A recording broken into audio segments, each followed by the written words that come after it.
What's up YouTube, Ryan here. I'm bringing it to you from the ancient city of Xi'an in Shaanxi, China, out west. I'm here on vacation. It's 100 degrees, sizzling hot, and I'm ready to bring you guys the highlights of this ancient capital at the beginning of the Silk Road. Right now, I just walked inside the old city, which is surrounded by that giant wall built during the Ming and Qing dynasties as fortification. And we're gonna see what we can see. About to check out this ancient street. It's like a touristy little market street thing in the old style. During the Tang dynasty, this was the greatest city on earth, the biggest, most cosmopolitan city in the 7th to 9th centuries. So let's check it out. Anytime I see something cool, I'll pop on the camera and give you guys a look. Hope you enjoy. I just found this little temple garden thing.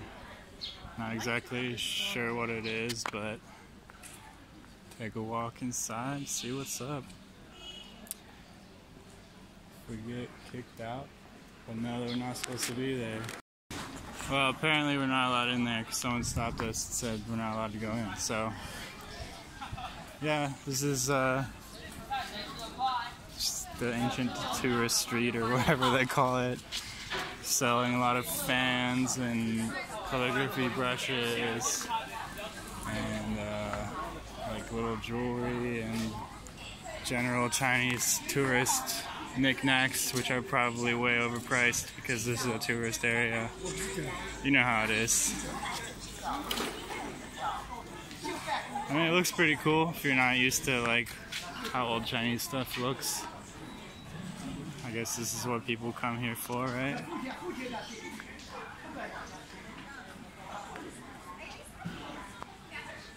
You could hear all the people yelling and stuff.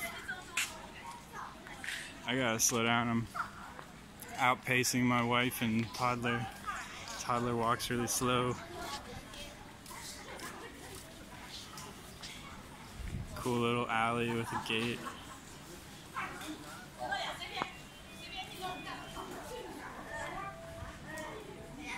So yeah, there's no cars allowed in here. Or at least not traffic. There might be a couple like special cars allowed in, but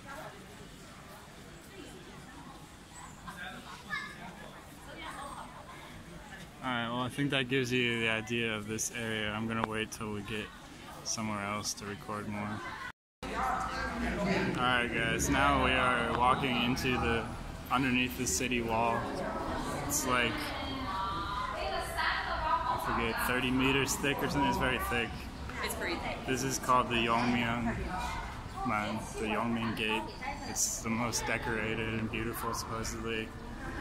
That thing is the Archer's Tower, where archers used to stand to defend the wall. And then later cannon people. In an elevator, huh? So we're gonna go up these stairs in the 100-degree heat. Carrying babies. Carrying babies. And check out the top of the wall. The whole wall is like 4 kilometers around, so a little under 2 miles. We're not gonna do that because it's 100 degrees and we have a baby, but we're gonna look around a bit and see what it looks like up top. Should be a pretty cool view of the old city.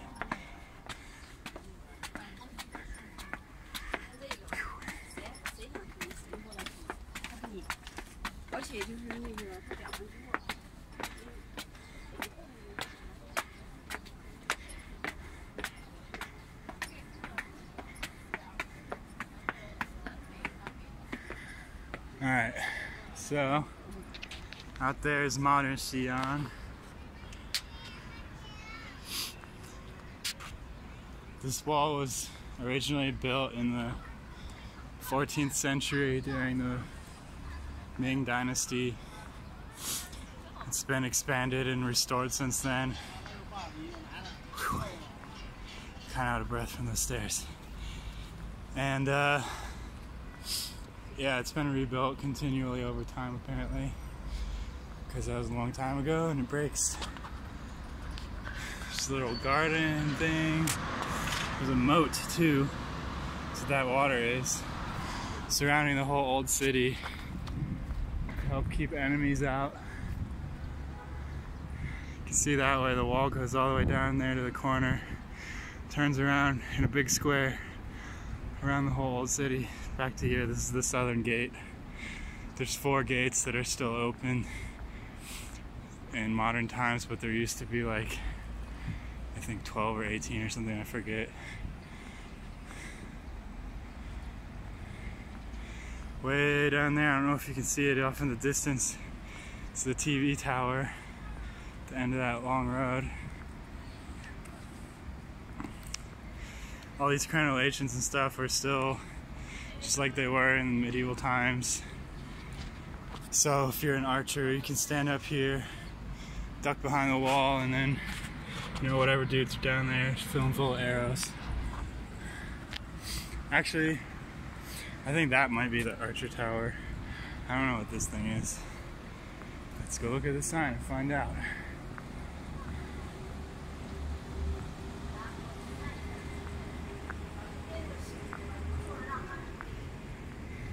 Oh, this is the archery tower. That's right. So, yeah. This would have been filled with archers, and then eventually, later on, with cannons and musketmen and stuff. You can see the eaves, that's typical Chinese architecture. It's really pretty.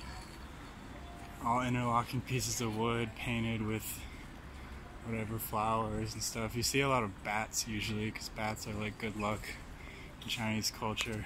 I don't see any right now, but it's pretty cool.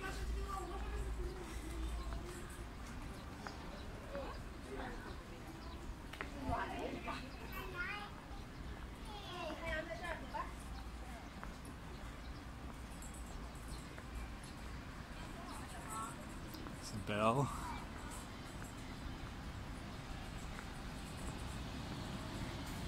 Alright, let me go up to the wall here and so we can see. Pause the camera to save memory, I'll be right back. Alright, so now I'm like in a crenellation. You can see this is the gate right here, this whole thing. The reason they build it out like that is so that if people are attacking the wall, like over there, you can stand on this part of the gate and shoot the people attacking the wall, as well as have like a double gate, one here and then one that I'm standing on top of, to make it extra hard to get in, because obviously in ancient times you're not going to be able to climb up this thing. It's like, I think 15 meters tall, so it's like 35 feet or something, 40 feet at some parts I think. And there's a moat also, so you have to either, I don't think most of these bridges were here in ancient times that you see over the moat, so you have to get across that moat somehow. Then you gotta attack that wall on a horse or on foot, and every so often you see these like buttresses sticking out there. Those are so that you can shoot down on people in between those, or trying to climb the wall with ladders or whatever. It's pretty sweet. Oh, there's a long distance shot of my wife and baby. But I don't really want them to be on camera, so that's all you're gonna get. When my baby's old enough to consent, she can go on YouTube. But for now, we must protect her identity.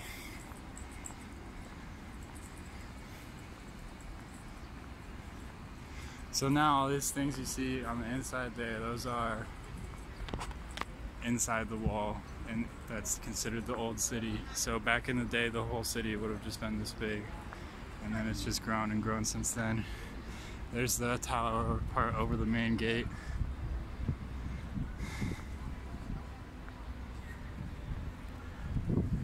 I'm gonna pause the camera again until I get over there. So yeah, this is the top of the wall. It's big enough to run horse carts down. I mean, now cars, if you could get them up here, but move cannons around, all that stuff.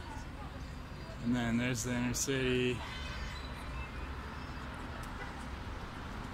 And we're gonna head over that way. Off in the distance, there's a Muslim street and a drum tower and some pagodas and stuff. So After we're done on the wall, we're gonna go over there, check that out.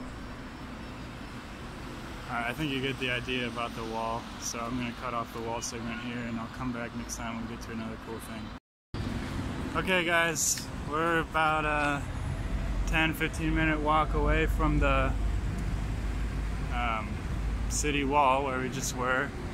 This square is surrounding the bell tower, which is what that pagoda is right there. Can't really be asked to go climb it because it's so freaking hot, but you guys can get a look at it. It's kind of like once you've been in China for a while, you've seen one pagoda, you've seen all the pagodas sort of thing, so they're all pretty similar. You can see how the eaves and stuff, well, don't focus on my finger, well, if my finger's out of the way.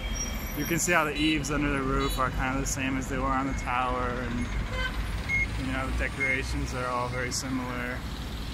There's a bell right there at the corner. They probably used to use that, I'm assuming, to sound out like for ceremonies, like religious ceremonies, and possibly if the city came under attack or something, because the emperors did used to sit here for various times in Chinese history, so yeah. And we're gonna head over there to the drum tower next. And then there's also the Islamic street, or the Muslim street, whatever you want to call it, and the mosque. Hopefully we'll get some yummy Muslim food for lunch. Alright, I'm gonna cut it off till we get over there. Alright guys, we're at the drum tower. There is the bell tower over there in the distance. Whew. Again, it's a big pagoda. Don't think I'm actually gonna climb it because it's just too hot. But you can see the drums, that's what those white things are. There's drums all around it. Again, in ancient times, I assume it served both ceremonial and practical functions. Because back in the day, the Chinese emperors were responsible for doing these like Taoist and Confucian rituals for the whole country to like bring luck and prosperity and all that shit to everyone. So they had to do all these ceremonies multiple times a year, and usually these big famous buildings are part of that stuff. It's pretty cool, I guess. It's tall. For an old building anyway. Alright, here we go. I see Muslims. That means the good food is right around here somewhere. Alright. I left my wife and baby behind. I need to go find them, but first I'm gonna buy some freaking water. Oh, it's hot. Alright, be right back. Alright, this mass chaos right here is Huiminjie, or Muslim Street in English and Chinese respectively. And we're gonna go in here somewhere and find some food.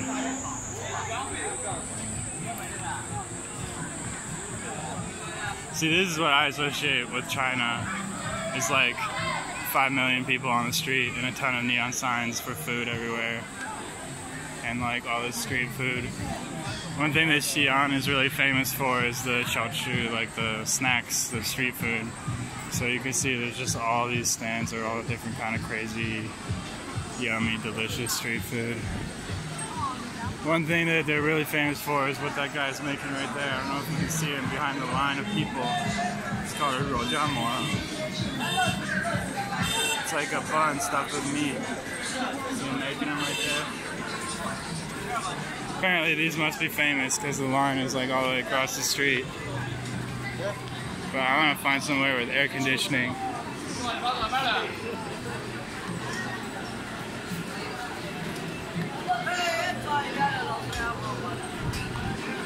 Alright, I need to confer with the wife and figure out what we're gonna eat, so yeah, this is the chaos of Muslim Street, and I'll be back later. Alright, we found a restaurant. My wife got this liangpia.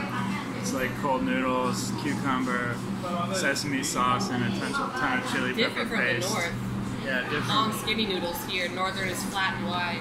Yeah, different from where we live, like she said. I don't know if you heard of it, but it's gonna be hot.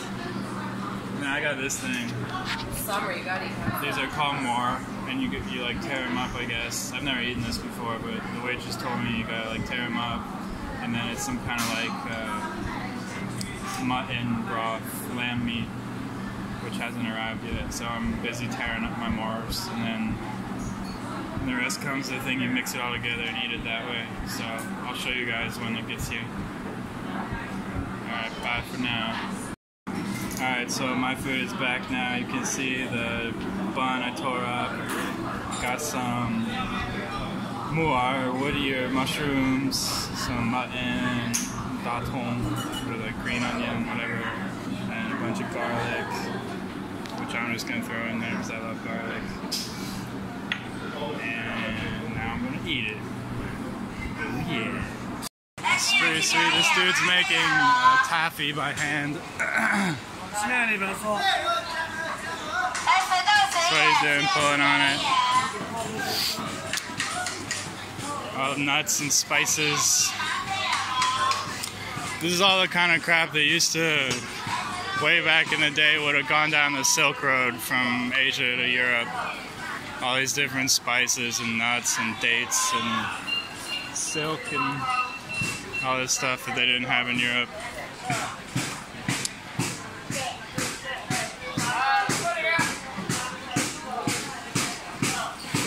Another guy making taffy. You gotta twist it, pull it, throw it on the hook.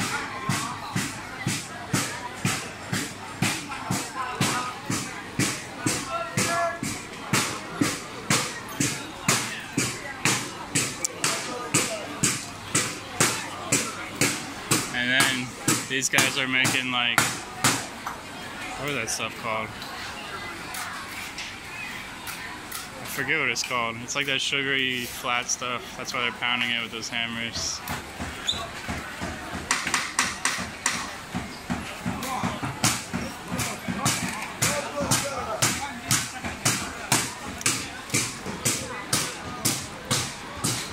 I am looking for a bathroom though. There we go, up there. Because the restaurant we were in didn't have a bathroom.